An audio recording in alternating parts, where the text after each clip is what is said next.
The last thing I saw in my first life was my father's face on the hospital TV screen, giving an interview about his beloved daughter who had tragically fallen ill.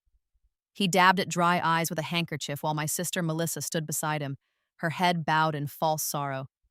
The news anchor's voice droned on about the Lynn family's devastation, about how successful businessman Richard Lynn was taking time away from his company to be with his dying daughter. I couldn't even laugh at the irony. The morphine had stolen that from me too, just like they'd stolen everything else.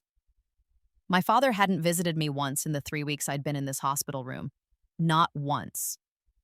And now, as I lay dying from the aggressive brain tumor that had been misdiagnosed for months, months during which my father had insisted I was just being dramatic and seeking attention, he was on television playing the devoted parent. My fingers twitched toward the call button, wanting to scream the truth to someone, anyone. But my voice had been too quiet my whole life. Why would death be any different? The monitor beside me began to beep erratically. A nurse rushed in, then another. I could hear them calling for the doctor, but their voices seemed to come from underwater, distorted and distant.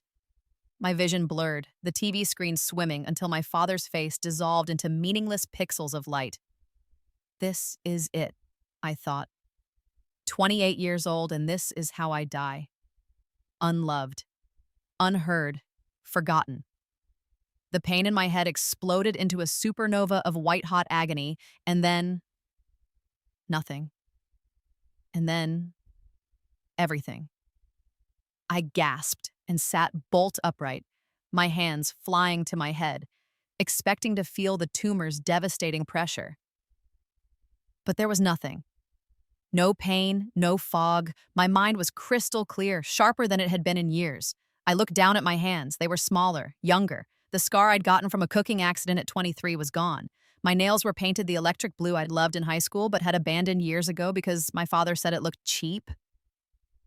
My heart hammered against my ribs as I scrambled out of bed and ran to the mirror hanging on my closet door. The face staring back at me was 16 years old. No, I thought, gripping the edge of my dresser. No, this isn't possible. But the calendar on my desk, the desk I'd sold when I moved out at 19, confirmed what the mirror already told me. It was August 15th, 12 years in the past. I was 16 again, just weeks before my junior year of high school would begin. And I remembered everything. Every dismissal. Every humiliation. Every time my father had told me my voice was too quiet and my opinions too timid, my very existence too small to matter. I remembered Melissa stealing my college essay and passing it off as her own, getting into Yale while I'd been rejected. I remembered my father giving her my grandmother's jade bracelet, the one that was supposed to be mine, because Melissa was more responsible. I remembered the years of watching him pour money and attention and love into my sister while I faded into the background, becoming more and more silent, until I was practically invisible in my own home. I remembered dying alone, unwanted, while my father pretended to grieve on television. The memories crashed over me like a tsunami, and I had to press my hand over my mouth to keep from screaming. But then, slowly, the despair transformed into something else. Something cold and sharp and absolutely certain. I had been given a second chance. And this time, I would never speak to him again. The decision crystallized in my mind with perfect clarity. In my first life, I had spent years trying to make my father love me. I'd spoken up when he told me to, stayed quiet when he commanded it, molded myself into whatever shape I thought might finally earn his approval. I'd chased his affection like a starving dog begging for scraps, and I'd died with nothing to show for it but pain and regret. Not this time. This time, my silence would be a weapon. My absence would be a statement he couldn't dismiss or talk over or pretend not to hear. I would give him exactly what he'd always wanted, a quiet daughter, but on my terms. And I would use the next 12 years of foreknowledge to build a life so brilliant, so successful, so utterly beyond his reach that my silence would haunt him forever. But first, I needed to understand exactly where I was in the timeline. I picked up my phone, the ancient iPhone 4 I'd nearly forgotten, and checked the date again, August 15th. School started in 2 weeks. That meant I still had time before everything spiraled. In my first life, my junior year was when things had really begun to deteriorate. That was the year Melissa had started her campaign to undermine me at every turn, knowing our father would always take her side. That was the year I'd become truly invisible. I heard footsteps in the hallway and my body tensed instinctively. The door opened without a knock. It never did in this house. Privacy was a privilege reserved for Melissa. And my father walked in, already dressed in one of his expensive suits despite it being Saturday morning. "Claire," he said, barely glancing at me, "your mother and I are taking Melissa to look at colleges today. We'll be back late. There's money on the counter for food." In my first life, I'd said, "Okay, Dad, have fun." I'd said it quietly, hoping he might invite me along, knowing he wouldn't. This time, I looked at him and said nothing. He paused, his hand still on the doorknob. "Did you hear me?" I maintained eye contact but remained silent. It wasn't defiance exactly. I simply offered him nothing. No response, no acknowledgement, no participation in the pretense that we were a normal family. His brow furrowed with irritation. "Claire, I'm talking to you." I turned back to my desk and picked up a book, opening it to a random page. My heart was pounding, but I kept my face serene. In my first life, this would have been unthinkable. I'd been so well trained to respond immediately, to be accommodating, to never make waves. "Fine," my father snapped. "Be bratty. Your sister never acts like this." He left, slamming the door behind him. I let out a shaky breath and set down the book. My hands were trembling, but there was a smile on my face. That tiny act of rebellion had felt better than all the years of trying to please him combined. Over the next few days, I maintained my silence. My father tried several more times to engage me in conversation, mostly to give me orders or criticisms, and each time I simply looked at him and said nothing. I responded to my mother and Melissa with short, polite answers, but to my father, I was a ghost. At first, he seemed to think it was a phase, teenage rebellion that would burn out quickly. But I knew something he didn't. I had 12 years of patience, 12 years of foreknowledge, and 12 years of accumulated rage powering my resolve. This wasn't a tantrum. This was a promise. To understand the full scope of what my father had done to me, you have to understand the history. You have to know how systematically he'd crushed my spirit year after year until speaking up felt like trying to scream underwater. It started when I was 7. Melissa was 9, and she'd always been the golden child, louder, more confident, more willing to demand what she wanted. I was quieter, more introspective, the kind of child who preferred books to play dates. My mother loved us both, I think, but my father made his preference devastatingly clear. "Speak up, Claire," he'd say whenever I tried to tell him about my day. "I can't hear you. Why are you always mumbling?" I'd repeat myself, trying to project my voice the way he wanted, but it never seemed loud enough. Meanwhile, Melissa could shriek and laugh and demand, and he'd indulge her every whim. When I was 10, I won the county spelling bee. I was so proud. I'd studied for months, memorizing word lists until they appeared in my dreams. When they called my name as the winner, I looked out into the audience for my father's face. He wasn't there. He'd taken Melissa to her soccer game instead, even though she was just a substitute player who rarely got off the bench. When I got home with my trophy, excited to show him, he'd glanced at it and said, "That's nice, honey. Make sure you put it in your room so it doesn't clutter up the living room. Melissa's trophies look better on the mantle." I'd carried that trophy to my room and cried into my pillow for an hour. That was the first time I learned that my accomplishments didn't matter if they were too quiet, too intellectual, too me. As I got older, the dynamic calcified into something unbreakable. My father owned a successful commercial real estate company, and he'd always planned for Melissa to take it over someday. "She was a natural leader," he'd say. "She has presence. She commands a room." I had no presence. I commanded nothing. So what was I useful for? The answer apparently was nothing. When I was 14, I started having headaches. At first, they were minor, easily dismissed, but they got worse. By 15, I was having migraines that left me bedridden for days. My father insisted I was exaggerating. "You're too sensitive," he'd say. "Your sister gets headaches and she doesn't let them rule her life." Melissa didn't have headaches. She was perfectly healthy, but God forbid I have a problem that inconvenienced anyone. My mother took me to doctors, but my father controlled the money, and he refused to pay for extensive testing. It's probably just stress, he'd say. She needs to toughen up. The headaches continued throughout high school, getting progressively worse. I learned to function through the pain, to hide it, because showing weakness only earned me more contempt. Junior year, the year I was currently reliving, was when Melissa discovered she could actively sabotage me and face no consequences. It started small. She'd accidentally delete my homework from the family computer. She'd hide my textbooks and claim she hadn't seen them. She'd tell our parents I'd said things I hadn't, painting me as disrespectful or lazy, and my father always believed her. "Why would your sister lie?" he'd ask, as if the concept was incomprehensible. "Melissa has no reason to make things up. Maybe you did forget your project. Maybe you are spending too much time daydreaming instead of focusing." The worst incident came during college applications. I'd spent months on my personal essay, pouring my heart into it. I wrote about feeling invisible, about finding my voice through writing, about how I wanted to study literature and psychology to help other quiet kids feel seen.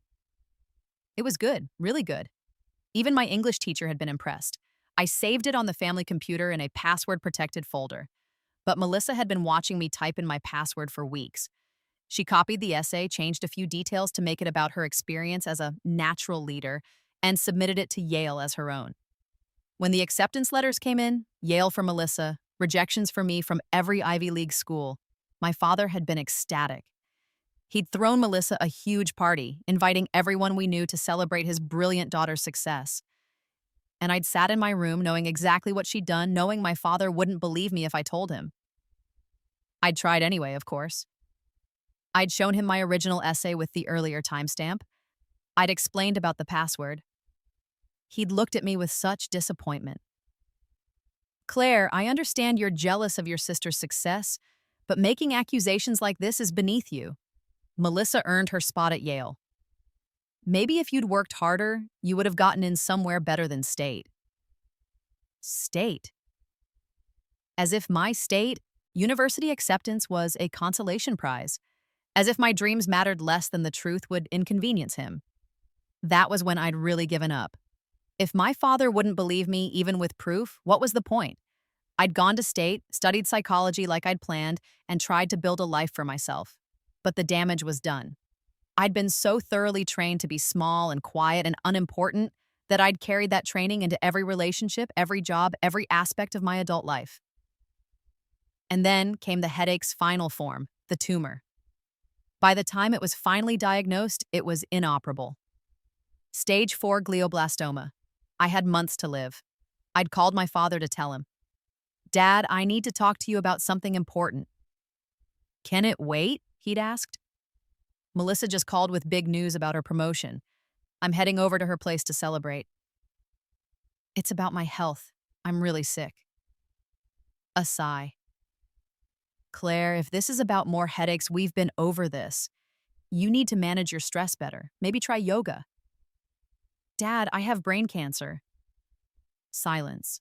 Then, "I'll call you back later." He hadn't called back. Not that day, not that week. Not until I was in the hospital, actively dying, did he acknowledge my illness. And then only to perform grief for the cameras. But I remembered all of it now. Every dismissal, every cruelty, every moment of choosing Melissa over me. And I was going to use that knowledge to make sure history never repeated itself. The first week of maintaining my silence was harder than I'd expected. My father tried everything to get me to break. He'd ask me direct questions, wait for answers that never came, then get progressively angrier. He'd threaten to take away privileges I didn't care about. My phone, my computer, permission to see friends I didn't have because I'd always been too shy to make them. Nothing worked. I stayed silent. My mother was confused and concerned. "Claire, honey, did something happen between you and your father? Why won't you talk to him?" I could talk to her. She wasn't my target. "Nothing happened, Mom. I just don't have anything to say to him." "But that's not... You can't just not speak to your father." "Why not?" I asked. "He never listened when I did speak." She'd looked stricken at that, but she didn't argue. Maybe because she knew it was true. Melissa found the whole thing hilarious. "What's wrong, Claire? Cat got your tongue?" She'd laugh, thinking she was witnessing some kind of teenage rebellion that would blow over. She had no idea that I knew exactly what she'd do this year, and I was already planning my countermoves. But the person most affected by my silence was my father himself. I could see it eating at him the way I refused to engage. At first he was angry, but as days turned into weeks, the anger shifted to something else. Confusion. Frustration. And underneath it all, something I'd never seen before. Uncertainty. Good. While I maintained my external silence, I was anything but quiet internally. I was planning. I'd been given an incredible gift, 12 years of knowledge about the future. I knew which stocks would explode in value. I knew which cryptocurrencies would mint millionaires. I knew which companies would collapse and which would dominate. I knew every major world event, every market trend, every cultural shift. In my first life, I'd been too passive, too obedient, too focused on trying to win my father's approval to build anything for myself. This time, I would be different. I had a small amount of money saved from birthdays and odd jobs, maybe $800 total. It wasn't much, but it was a start. I researched how a minor could invest, which led me to discover that I could open a custodial brokerage account with my mother as the custodian. She'd have to sign off on it, but if I approached it right, she'd agree. Mom, Satya. Geese. I said one evening when my father was working late. I want to learn about investing. There's a way for minors to start with small amounts, but I need you to co-sign. Would you help me? She looked surprised but pleased. That's very mature of you, Claire. Is this for a school project? No, it's just something I want to learn. I know we can't afford expensive colleges, so I want to start saving now. Build something for my future. The dig about expensive colleges, about how Melissa would get everything while I scraped by, landed exactly as I'd intended. My mother's expression softened with guilt. Of course I'll help you, honey. I think it's wonderful that you're taking initiative. Within a week, I had my account set up. And then I made my first move. I invested my entire $800 in Bitcoin. It was August 2012. Bitcoin was trading at around $10 per coin. In my previous life, I'd watched from the sidelines as it climbed to nearly $20,000 in 2017, then continued its volatile but ultimately astronomical rise. By 2024, when I died, Bitcoin had created countless millionaires, and I'd been too cautious, too afraid, too quiet to be one of them. Not this time. 80 Bitcoins. That's what my $800 bought me. And I knew that if I held them, sold at the right peaks, and reinvested strategically, those 80 coins would be worth millions within a few years. My father didn't know. He didn't ask about my activities, didn't show any interest in what I was doing with my time. Why would he? I was just his quiet, disappointing daughter after all, the one who wasn't worth his attention. His indifference was my advantage, as such. School started and I embraced being the quiet girl with new purpose. But quiet didn't mean weak anymore. It meant strategic. I observed everything, spoke to my teachers and classmates politely, and started actually focusing on my education not because I hoped it would make my father proud, but because I knew knowledge was power. I'd been a decent student in my first life, but I'd never reached my full potential. Too many migraines, too much emotional turmoil, too much energy wasted on seeking approval that would never come. This time, my mind was clear. The tumor wouldn't develop for years, and now that I knew it was coming, I could watch for early signs and intervene immediately. I threw myself into my studies with laser focus. I knew every test question before it was asked, of course, having lived through this all before. But I didn't just coast on that knowledge. I used it to dig deeper, to actually understand the material instead of just memorizing it for tests. My grades went from B's and C's to straight A's almost overnight. My teachers noticed. "Claire, your essay on Gatsby was exceptional," my English teacher, Ms. Rodriguez, said one day after class. "Have you considered entering writing competitions? You have real talent." In my first life, I'd mumbled a quiet thank you and done nothing with the suggestion. This time, I met her eyes and said, "Yes, I'd like that. Can you recommend some?" She lit up. "Absolutely. There's a national competition for high school writers with a $50,000 scholarship prize. The deadline isn't until December. I think you could win it." $50,000. I remembered that competition from my first life. Melissa had encouraged me not to enter because you'll just be disappointed when you don't win. I'd listened to her. The winning essay from that year had been good, but mine could be better. I knew it because I'd read it in a literary magazine years later and thought, I could have written something more compelling than this. "I'll enter," I said. "Thank you for believing in me." At home, the atmosphere was growing increasingly tense. My father's frustration with my silence had evolved into something darker. He'd stopped trying to engage me directly and started making pointed comments to my mother instead, while I was clearly in earshot. "I don't know what I did to deserve such a disrespectful daughter," he'd say over dinner. "Melissa would never treat me this way." I'd continue eating, not even looking up. My mother would fidget uncomfortably. Melissa would smirk. "Maybe she's just going through a phase," my mother would offer weakly. "It's been 2 months. This isn't a phase. This is deliberate rudeness." He was right about that. It was completely deliberate, and I was just getting started. In October, I made my second major financial move. I convinced my mother to let me use my investment earnings. Bitcoin had already started climbing, and my account showed a modest gain, to invest in a small, struggling tech company called Netflix. In 2012, Netflix stock was trading at around $8 per share after a rough year. I knew that within 5 years it would be worth over $200 per share. I bought as much as I could afford. My father, if he'd been paying attention, would have mocked me for these choices. Why is she wasting money on internet funny money and a dying DVD company? But he wasn't paying attention. He was too busy grooming Melissa to take over his business, too invested in his golden child to notice what the invisible one was doing. His blindness was my opportunity. Meanwhile, I was working on my essay for the national competition. I wrote about silence, but not the painful silence of being unheard. I wrote about the power of choosing silence, about how sometimes the most radical thing a woman can do is refuse to explain herself, refuse to justify her existence, refuse to participate in systems designed to diminish her. It was raw and honest and angry in ways I'd never allowed myself to be in my first life. Ms. Rodriguez cried when she read it. "Claire, this is going to win," she said. "I'm certain of it."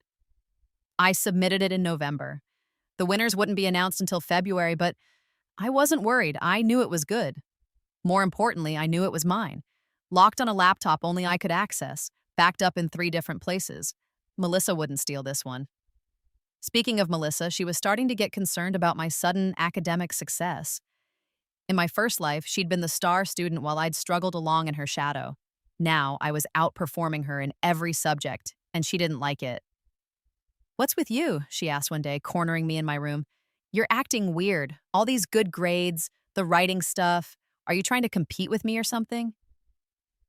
I looked at her and smiled slightly. "No competition. I'm just doing my own thing." "Dad likes me better, no matter what you do." "I know," I said simply.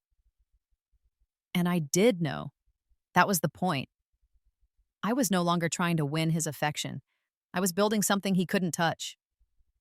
She left looking unsatisfied, and I went back to my homework. In December, I turned 17.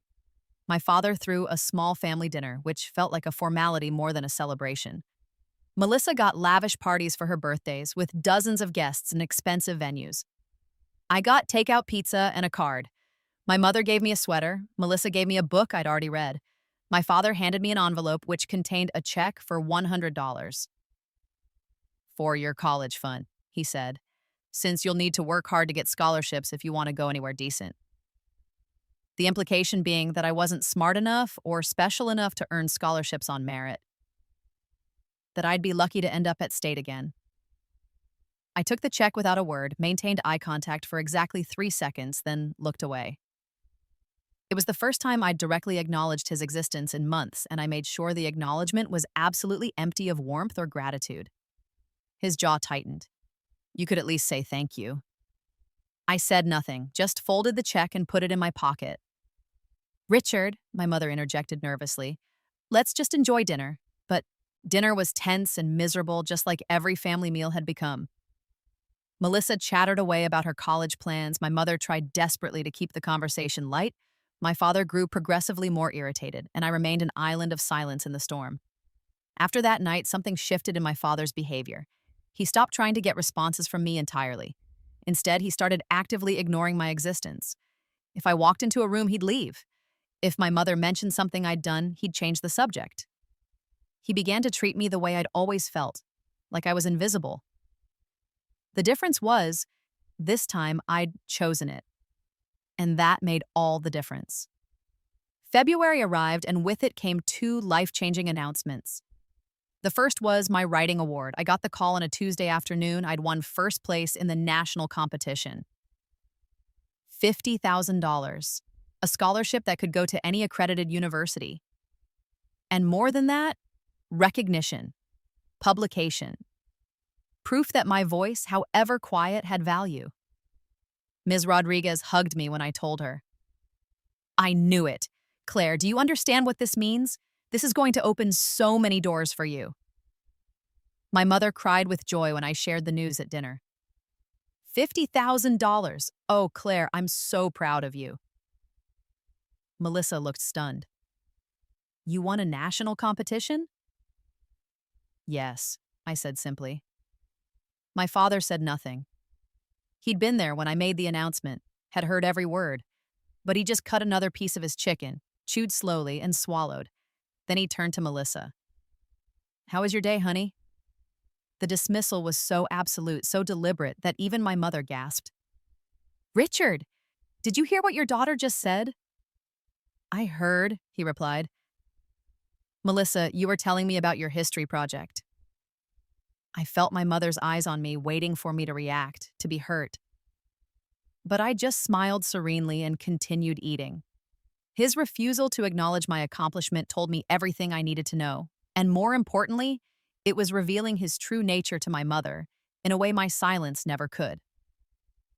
The second announcement came a week later, and this one I'd been expecting. Yale sent Melissa an email requesting she come in for an interview about her application essay. They'd found similarities between her submission and published work, specifically contest-winning work.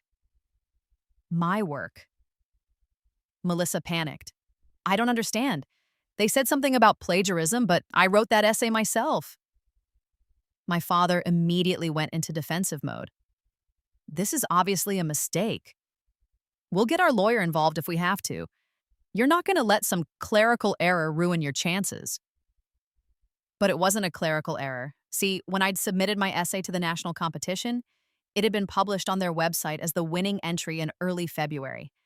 And some diligent admissions officer at Yale had noticed that the essay Melissa had submitted back in November bore a suspicious resemblance to an essay that wouldn't be published until 3 months later. Except the timestamps on my original files proved I'd written it in October, before I'd submitted it to either the competition or seen Melissa's application. And when Yale investigated further, they found that the same essay, word for word in places, had been submitted to Harvard, Princeton, and Columbia under Melissa Lynn's name. She'd been so confident that I'd never find out, never speak up, never matter enough for anyone to notice. She'd stolen my words, my story, my pain, and she'd thought she'd gotten away with it. The scandal was swift and brutal. Yale rescinded her acceptance. Harvard and Princeton did the same. Columbia had already rejected her, but they sent a formal letter noting that they would have rescinded her application as well. Every school blacklisted her for academic dishonesty, and because this all went down through official channels, there was documentation, proof, evidence that even my father couldn't dismiss or talk his way around. Melissa sobbed at the dinner table. I didn't know it was published. I just saw it on our computer and thought it was really good, and you stole it, my mother said quietly. You stole your sister's essay. I didn't steal. She never said she was using it for anything. I thought it was just sitting there. On a password-protected folder that I'd specifically told you not to access, I said softly. It was the first time I'd spoken about it out loud. You watched me type my password. You waited until I was at school. You copied my file. You submitted it as your own. That's not accidental. That's deliberate theft. Claire, my father started, but I held up a hand. No, I said, not to him, but to my mother. I'm not talking to him. I'm talking to you, Mom, because you deserve to know the truth. This isn't the first time Melissa has sabotaged me. It's just the first time there's been evidence she can't deny. I laid it all out, the deleted homework, the hidden textbooks, the lies she'd told to get me in trouble. Every incident I could remember from my first life that had already happened or was about to happen in this timeline. My mother looked devastated. My father looked furious, but not at Melissa, at me. You're really going to sit there and throw your sister under the bus because you're jealous? He demanded. She made a mistake, Claire. One mistake. You're going to ruin her life over it? And there it was. After everything, after the proof, after the documentation, he still chose Melissa. He still found a way to make me the villain. I looked at him for a long moment. Then I stood up from the table. I'm not going to ruin her life, I said. She ruined it herself, and I'm done with this family. I walked out of the dining room, went to my bedroom, and closed the door. Behind me, I could hear Melissa crying, my mother's shocked voice, my father's angry shouts. But none of it mattered anymore. I had my scholarship, I had my investments, which were growing faster than I'd even anticipated. Bitcoin had just hit $25 per coin, meaning my initial $800 investment was now worth $2,000. I had a path forward that didn't include any of them. All I had to do was survive the next 15 months until I turned 18 and could leave for good. The aftermath of the plagiarism scandal was ugly. My father hired lawyers to try to pressure Yale into reconsidering, but the evidence was too damning. The universities had compared timestamps, file metadata, even writing styles. They'd determined conclusively that Melissa had copied my work, but my father still wouldn't accept it. To him, it had to be a conspiracy, a mistake, anything but the truth that his golden child had cheated and his quiet daughter had been the victim. He stopped speaking to me entirely after that dinner, not in the passive way from before, but with active hostility. He'd leave rooms when I entered. He'd tell my mother to handle anything related to me. He acted as if I'd personally destroyed Melissa's future rather than simply allowed the consequences of her own actions to unfold.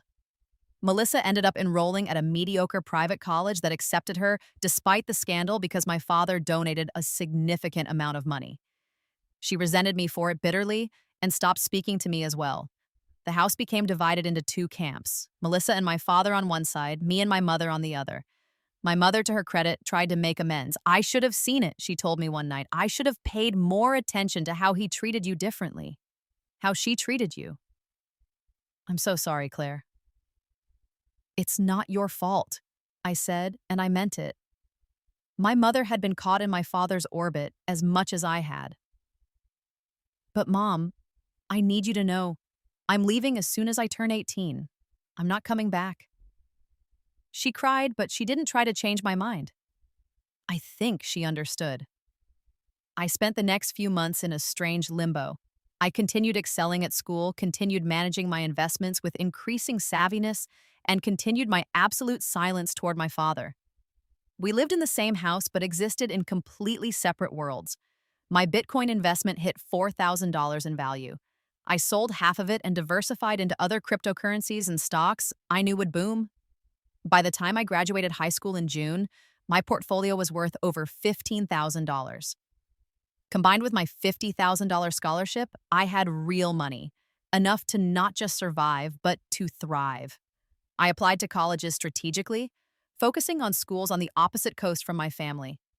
I chose schools that offered strong psychology and business programs, schools that would give me the tools I needed to build the empire I'd been planning. Stanford accepted me. Full ride with my scholarship plus additional grants. I'd be going to one of the best universities in the country, and my father had contributed exactly nothing to getting me there.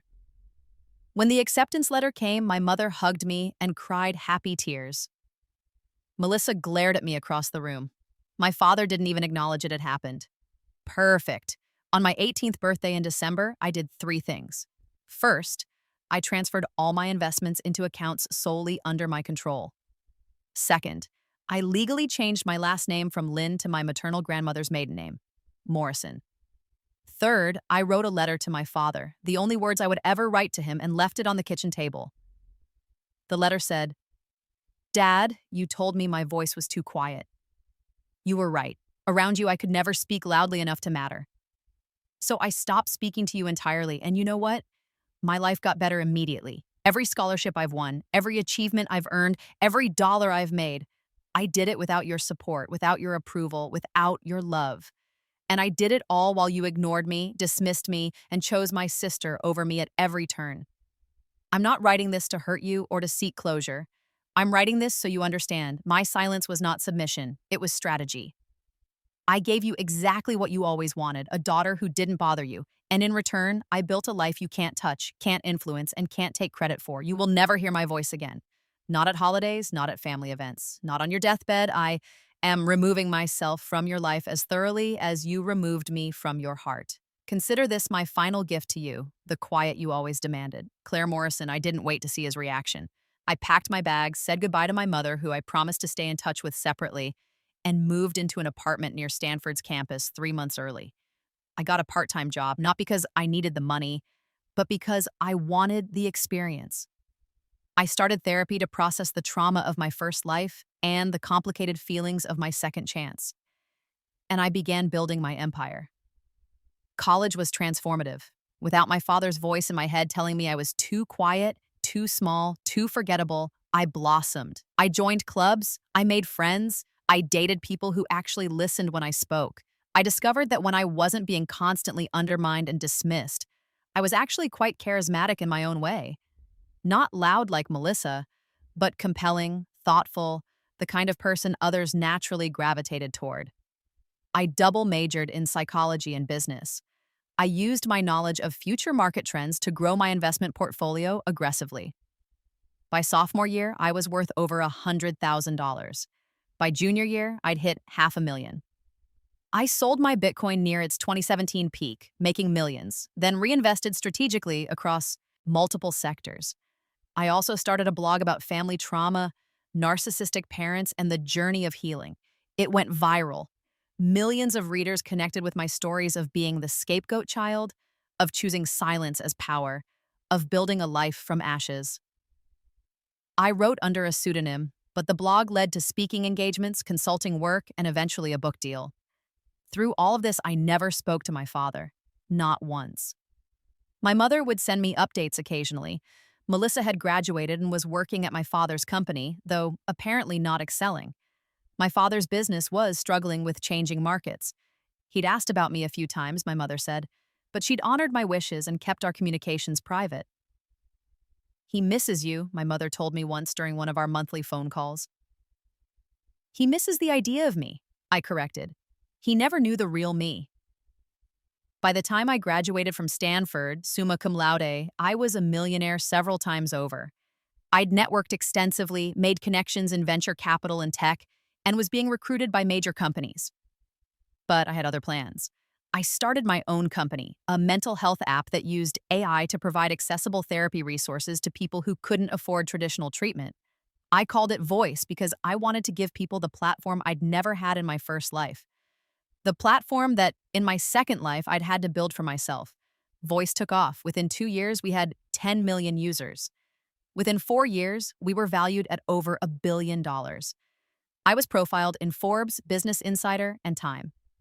I was invited to speak at conferences around the world. I was interviewed on podcasts and television shows about my success story, about being a self-made entrepreneur, about breaking cycles of family trauma. And through all of it, my father's name never came up. I never mentioned him in interviews. I never credited him with any support or influence. When people asked about my family, I said, I was raised primarily by my mother, who taught me resilience. It was true enough, and it kept him out of my narrative entirely. His silence in my story was my revenge. I learned through my mother that my father watched every interview, read every article. She said he kept a scrapbook of my achievements, though he never acknowledged it to anyone else. She said he'd tried to call me once, but I'd blocked his number years ago. "He wants to apologize," my mother said when I was 26. "That's nice," I replied. "I don't accept." "Claire, Mom, I love you. and I understand you want your family to heal. But he had 18 years to be my father. He chose not to. I'm not interested in giving him a redemption arc now that I'm successful. He doesn't get to be proud of me. He doesn't get closure. He doesn't get anything. She sighed but didn't push. She understood. Meanwhile, Melissa's life had taken a different trajectory. Without Yale, without the golden child treatment leading to easy success, she'd struggled. She worked at my father's company but was apparently not particularly good at it. She'd married young, divorced messy. She'd developed a drinking problem. My mother worried about her, and I felt a complicated mix of sympathy and satisfaction. I didn't wish her ill, but I also didn't feel guilty for the natural consequences of her actions catching up with her. As for my father's business, the commercial real estate company he'd spent decades building, it was failing. The market had changed, digital transformation had left him behind, and his stubborn refusal to adapt was sinking him. He needed capital, needed innovation, needed help. And then, in a move I'd been anticipating for years, he reached out. Not to me directly, he knew that would go nowhere. But through my mother, he sent a business proposal. He wanted Voice to acquire his company. He pitched it as a mutually beneficial merger, his real estate expertise combined with my tech success. But I knew what it really was, a desperate man trying to be rescued by the daughter he'd spent a lifetime dismissing. The daughter who was now worth over $1 billion while his net worth had dwindled to a few million. The irony was exquisite. I could have said no immediately, could have rejected him without a second thought, but I had a better idea. I agreed to a meeting, one meeting with lawyers present, to discuss the proposal. My father's face when he walked into that conference room is something I'll remember forever. I was 28 years old, the same age I'd been when I died in my first life. But where that version of me had been sick and small and defeated, this version sat at the head of a polished table in a custom suit, with a team of advisors flanking me, radiating the kind of quiet power that comes from absolute certainty in your own value. He looked older than I remembered, grayer, more worn. He sat down across from me and opened his mouth to speak. I held up a hand. Mr. Lin, before we begin, I need to establish some ground rules. This is a business meeting. I'm here to evaluate your proposal on its merits. Any attempt to make this personal will end the meeting immediately. Do you understand? He swallowed hard. I understand. Good. Present your case. He went through his pitch. It was actually decently thought out. He did have valuable real estate holdings, and integrating physical spaces with mental health services could be innovative. Voice could develop wellness centers, therapy offices, retreat spaces. There was potential there.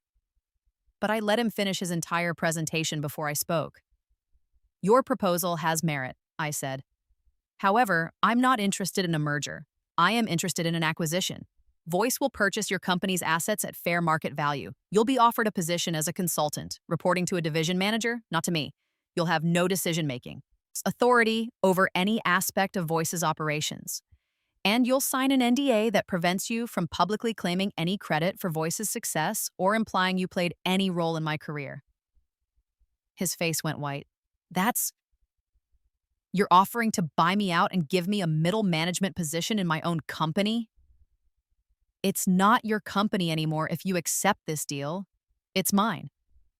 And that's not a middle management position, it's a consultancy. You'd be an advisor.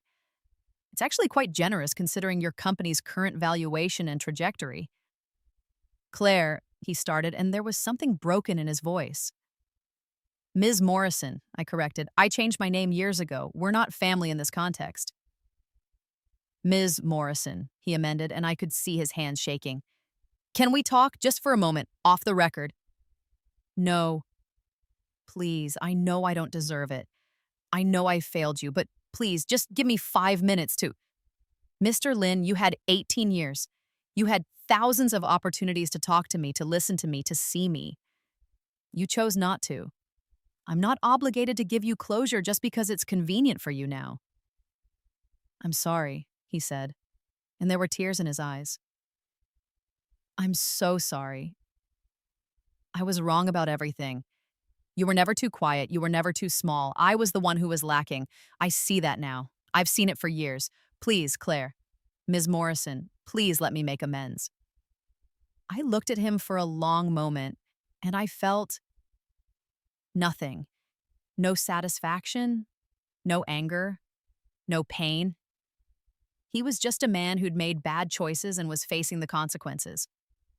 A man who'd lost something precious because he didn't realize its value until it was gone. You can make amends by accepting my offer, I said. It's the only one you'll get. From me or anyone else, I've checked. No one else is interested in acquiring a failing commercial real estate firm in the current market. This is your lifeline. Take it or leave it. He looked at his lawyer, who nodded grimly. It's a fair offer, Richard. More than fair.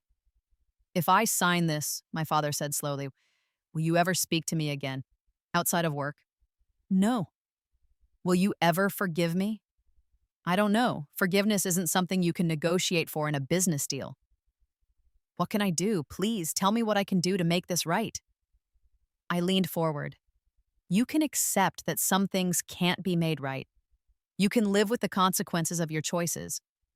You can understand that my silence, which you demanded, which you celebrated, which you turned into a weapon against me, was actually the most powerful thing I ever gave you, because it allowed you to see exactly who you were without me there to absorb your cruelty. And you can take this deal, keep the consultancy job, collect your paycheck, and remember every day that the daughter you thought was too quiet built an empire while you were too busy listening to yourself talk. The room was completely silent. Finally, my father nodded. I'll take the deal. Good. My lawyers will send over the paperwork. I stood up, signaling the meeting was over. My team filed out after me. As I reached the door, I heard my father say my name one more time. Claire. I paused but didn't turn around. For what it's worth, he said quietly, I'm proud of you. I'm so proud of what you've built. I thought about responding, thought about turning around and telling him that his pride meant nothing to me, that it came 12 years too late, that I'd accomplished everything I had specifically to prove I didn't need it. But instead, I did what I'd done since I was 16 years old. I said nothing, and I walked out of the room. The acquisition went through smoothly. My father's company became a subsidiary of Voice, and we did indeed develop it into a network of mental health wellness centers. It was actually quite successful, one of Voice's best-performing divisions. My father kept his consultancy position. He showed up to work, did his job competently, and never tried to approach me personally. We'd see each other occasionally at company-wide meetings, and he'd nod politely, and I'd nod back, and that was the extent of our interaction. My mother was relieved that we'd found a civil professional relationship, even if personal reconciliation seemed impossible. Melissa, I heard, was bitter that I'd bought out the family company and relegated our father to a minor role. But Melissa had never been good at seeing past her own perspective. I threw myself into growing Voice, into expanding our mission, into helping millions of people find their own power in the wake of trauma. The app evolved to include not just therapy resources, but community support, educational materials, and advocacy tools. We became a movement, not just a company. And I wrote.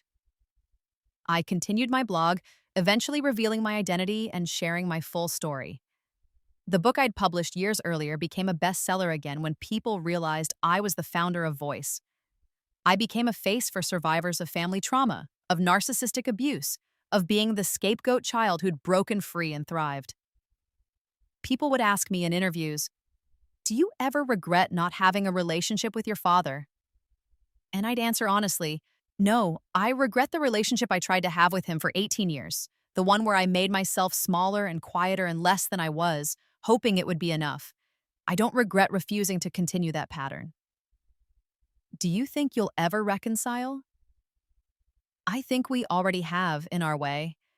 We have a professional relationship that works. He respects my boundaries. That's more than I ever got from him before. What would you say to other people in similar situations? I'd say that you don't owe anyone access to you, not even family, especially not family who've proven they'll abuse that access. I'd say that sometimes the most powerful thing you can do is walk away. And I'd say that the voice they told you was too quiet might actually be exactly the right volume. You just need to find people who are willing to listen. I was 32 years old, 4 years older than I'd been when I died in my first life, when I got the call that my father was sick. Stage 4 lung cancer, aggressive, terminal. My mother called me in tears. Claire, he wants to see you, please. He doesn't have long. I thought about it for a long time. I thought about the 16-year-old who'd woken up with a second chance and a burning desire for revenge. I thought about the 28-year-old who'd built a billion-dollar company out of spite and survival.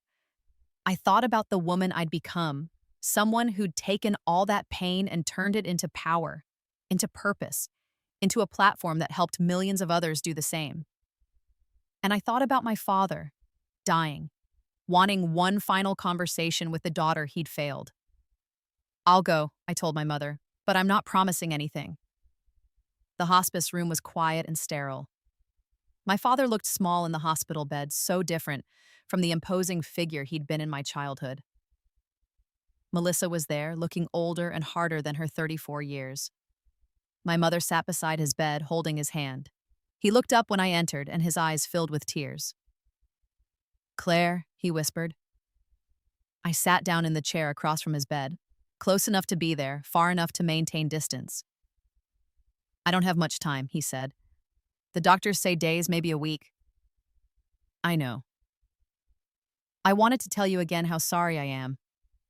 I wanted you to know that the last 16 years, watching you build voice, reading your book, seeing you become this incredible woman, it's been the greatest privilege of my life, even if it was from a distance."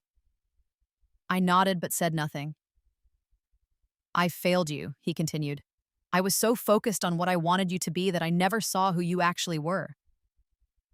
And by the time I realized what I'd lost, you'd already become someone I didn't deserve to know." "You're right," I said quietly. "You didn't deserve to know me. You don't deserve to know me now." He flinched but nodded. "I know, I wanted you to know that I see it now. I see how strong you are, how brilliant, how powerful. Your voice was never too quiet, mine was too loud. I drowned you out, and I will regret that until I die." "Which will be soon," I said, not cruelly but factually. "Yes." We sat in silence for a moment. Then I said, "I didn't come here to forgive you." "I know. I came because Mom asked me to. Because despite everything, I'm not cruel. But I need you to understand that your apology, while noted, doesn't change anything. You're sorry now because you're dying and you want peace. You weren't sorry when it mattered. When I was 7 or 10 or 16 or 25, you were only sorry when I became too successful to ignore." "That's not," he started, but I held up my hand. "Let me finish. This is the most I've said to you in 16 years, so you're going to listen." He nodded, tears streaming down his face. "I don't hate you," I said. "I don't even think about you most days. You're not a villain in my story anymore. You're not even a character. You're just a mistake I learned from, a lesson in what not to accept. And the greatest gift you ever gave me was making me desperate to escape you that I became someone extraordinary.